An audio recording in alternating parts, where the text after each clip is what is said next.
So a little while ago, I spent 4 years in school learning Mandarin Chinese. My friends who also took the class still weren't near fluent, and taking a 4-year course in school, when you could have reached the same skill level in 6 months on your own, well, it's pretty easy to tell which is the better option. We're dealing with two very different questions here, and it's easy to get them confused because they overlap in a dynamic way. One question is, what is and what is not a good method of learning a language? And the second question is, what are you willing to do? I completely agree that it's possible to learn more sitting at home alone in your own apartment with no teacher, just working with your computer and some textbooks. It's possible to learn more in 6 months alone in your apartment than you would learn in 2 years or even 4 years in a university program, especially with the Chinese language. It's possible. But are you willing to do it? Are you really so highly motivated and so self-disciplined that you actually would sit down and hit the books for 6 months solid and get those rewards, get those outcomes? Or are you the kind of person who needs the social experience, who needs the encouragement of seeing a teacher face-to-face, of seeing other students, of seeing the other students' progress, of seeing maybe at some points that you're falling behind, seeing at other points that maybe in some ways you're more talented than the other students getting ahead? That may motivate you. That may be, in an indirect way, what compels you forward in learning Chinese or whatever language you're studying, even though the methods being used in the classroom may be horrendously inefficient. You may learn far less than some other person would who was willing to just sit at home with their computer and the textbooks and work unbelievably hard for 6 months with no teacher, with no colleagues, with no encouragement. Pimsleur. Pimsleur is hands down one of the most efficient ways to learn a language. It is laugh out loud hilarious that this guy has just slammed and insulted Rosetta Stone as a terrible way to learn Chinese. And he's now praising Pimsleur as one of the best ways to learn Chinese in the world.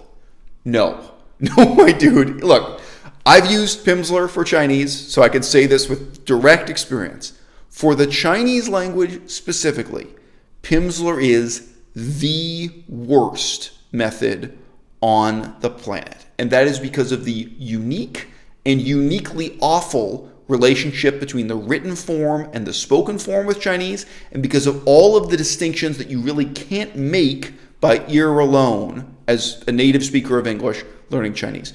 Pimsleur may work well for you if you're learning German. It may work well for you if you're learning Italian. Those are the languages it was developed for, that the scientists who founded the company worked on, mostly teaching French, Italian, German, these European languages, okay? When you get into Chinese, Japanese, Thai, Cambodian, even a difficult language like Ojibwe or Cree, no. The Pimsleur method isn't just poor, it's laugh out loud, hilariously awful for teaching or learning Chinese. And that's why the methods used by the US Diplomatic Corps, the US military, etc., do not resemble Pimsleur. However, if you look at the differences and similarities between Pimsleur and Rosetta Stone, it's kind of hilarious that he just insulted Rosetta Stone and then turns around and praises Pimsleur. But if you love the Pimsleur method, if you are obsessed with, if you're passionate about listening to these audio tapes from Pimsleur again and again and again, and you manage to learn Chinese the way, if this is what you are motivated to do, if this is what you're willing to do, then I can't knock it, because however inefficient and however deeply flawed it may be, eventually, with enough passion and enough repetition, you will get results. Asimil. Asimil is a company that creates and publishes foreign language courses. They are highly regarded by many experienced language learners. I am not here to say that Asimil is a terrible way to learn a language. It's a mainstream corporate language education product. It's just really strange to me that this guy hates on Rosetta Stone but praises Asimil. Basically, what you get with Asimil is the same as what you're going to get with any language textbook from any university. They're mainstream methods. There's absolutely nothing special about it. And with any particular language, if you compare what Asimil is selling you to what Rosetta Stone is selling you, or any other mainstream publisher or brand, the difference is going to be very slight. So I do find this strange that he's really promoting and pushing Asimil and Pimsleur as if they have something special to offer. And then the strangest thing of all is this claim that it's effective with only 30 minutes per day. With Pimsleur, you only need about 30 minutes a day to become proficient in a language. This is good because in 2020, only psychopaths have an attention span of more than 30 minutes. I did make a separate YouTube video specifically addressing this misconception, or you might say this marketing ploy, that you can learn a language more effectively in only 30 minutes a day. It's a lie. It's also very strange that this particular YouTube channel says it in this context, because earlier in the video, he said that if you worked alone and you worked really hard, you could get better results than being enrolled in a university course for many months. Although I agree with that in principle, the question is, during those months working alone, what are you willing to do? 30 minutes a day will not get those results with Chinese. You must be joking. Just to look up one unfamiliar word in the dictionary, figure out how to write it properly, figure out its etymology, figure out the components that form it visually, practice pronouncing it, practice using it in a sentence, figure out in different contexts what kind of different meanings it has. Just one unfamiliar word is 30 minutes. One unfamiliar sentence, one difficult to understand sentence can take you more than 30 minutes. Chinese is a very difficult, very time-consuming language. Beginner, intermediate, and advanced. At no level with Chinese can you do 30 minutes a day.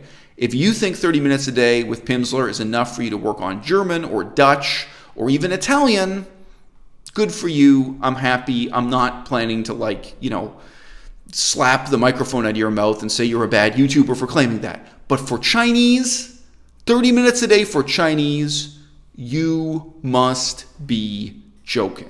The way you are currently learning a language is probably very inefficient. The best way to learn a language isn't exactly plastered on a wall for every newcomer to see.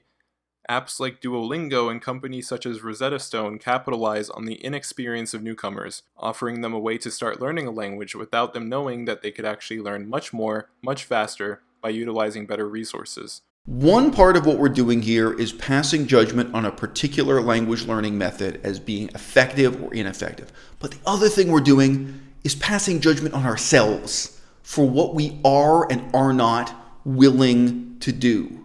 Okay? Really terrible, really inefficient language learning methods will still get results if you are willing to do it.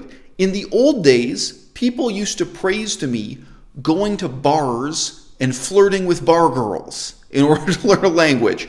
Probably if you go back to the 1960s or even the 1860s, people would say this was a great way to learn a language. Why? Because they were really motivated to do it. Me, I'm not that kind of guy. I would not be willing to do that. I was the kind of guy who was willing to go to manuscriptoria and look at ancient stone inscriptions and study all kinds of weird stuff in the library and write essays about political history. I had a different kind of motivation. Different things were rewarding for me, okay? And that showed in which methods of language learning, language acquisition, I was willing to do and that I actually did, right? In the 21st century, people don't just go to bars and flirt with people face-to-face anymore. With learning language like Chinese or learning language like Japanese, a lot of men are willing to pay websites where they get to flirt with, chit-chat with, a pretty girl. And if probably there's something for women, gay men, maybe not. But anyway, you can probably flirt with someone you find attractive over the internet. I heard someone praising this method on YouTube and saying that what he did was he would record these languages. So he didn't just have the conversation once. He would have the conversation, he would record it, then later he would play it back, he would write out the vocabulary, he would take notes on the mistakes he made, right? And he would even put the recording of the conversation on his cell phone and listen to it back again while he was walking to do his grocery shopping and this kind of thing, okay? I can imagine that being an effective method of language teaching and language learning, where he's intensively studying what he said in these conversations and then going back and having another conversation next week, memorizing, finding mistakes, doing corrections. Wow. Okay, I can see the virtue in it, but I would never do that. I am not willing to do that, and I'm not positively motivated to do that. Is this really some kind of deep judgment on who I am or what kind of person I want to be?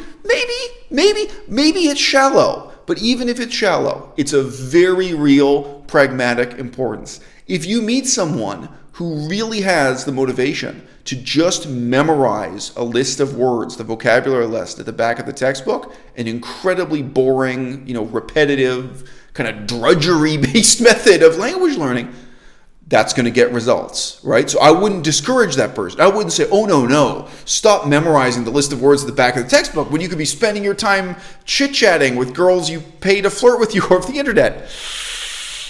What is most effective is partly a judgment about these methods, and it's partly a judgment on who you are, what you are willing and motivated to get done. Anki. Anki is a free application that basically does two things. 1, it's an application to make digital flashcards. 2, it's a tool that tells you which flashcards to study each day. When you see a flashcard, you tell Anki if you got it right or wrong, and how hard it was if you did get it right. If you got it right and it was easy, you won't see it again for a while. If you had trouble with it, you'll see it again soon. In the year 2020, many applications have this kind of functionality built into them by default. Plinko has an excellent card shuffling program of this kind. There's absolutely no reason to use Anki. I would say that Anki is unbelievably time-consuming in terms of programming it to test you, in terms of the data input, in terms of creating and managing the card deck. Don't lie to yourself. Try actually timing how much effort you're putting into that. If your choice were between using Anki and pieces of paper, I would say every time use pieces of paper, because you will waste so much time dealing with setup, card creation, and management with Anki. It will never be justified. You'll never get more value out of it than you would have gotten just writing something down on pieces of paper and starting to learn immediately. I would say that Plinko is an app that's much better than Anki in many different ways, including the connection between it and the dictionary so that you can look up the words you didn't recognize, so on and so forth. However, fundamentally, you have to ask yourself, is technology really providing you with something better than pen and paper for this specific function, aside from the convenience of being able to use a mobile phone while you're riding the bus? The answer is no. Using either Pimsleur or Asimil, if you do 30 minutes a day, 6 days a week, you'll reach decent proficiency in around 6 months. I would like to end the video just by pointing out that that is an outrageous lie. Unless you have a footnote after the word proficiency where you give it a special definition that doesn't mean proficient at all. Anyone who claims that they became proficient in the Chinese language after only 6 months could not possibly have been studying for only 30 minutes per day. If you were taken prisoner during World War II for 6 months, and you spent those 6 months in a prison cell all day, every day, practicing speaking fluent Chinese with all the other people who are in prison with you, and maybe with a chalkboard and a piece of chalk writing out exercises, like you were the only white English-speaking person in a prison where every other member of the prison, let's say everyone else in the prison is also a language teacher and an intellectual, and they want to help you learn, okay? It's a very unusual prison.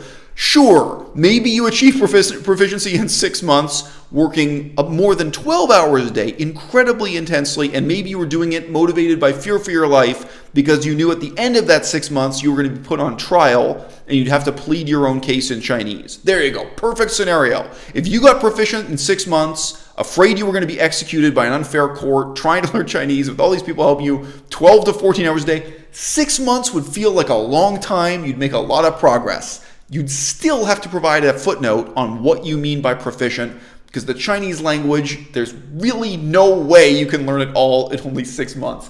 I learned a new word a couple of days ago, a single syllable verb that means to help someone along by lifting them with one arm. So like lifting someone up with just one arm and helping them along.